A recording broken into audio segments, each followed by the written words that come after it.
pakinggan ng mabuti at intindihin ng maigi. Nandito na kami, Section XD, magbibigay ng maikling kwento.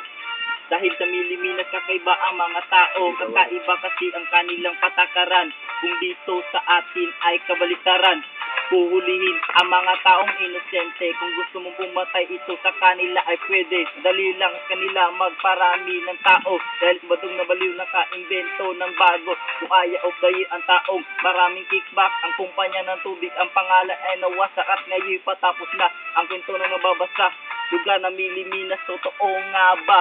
Lugar na ito na kanilang iniingatan, ngayon nakalubog sa gitna ng karagatan na aklas ng ibang tao.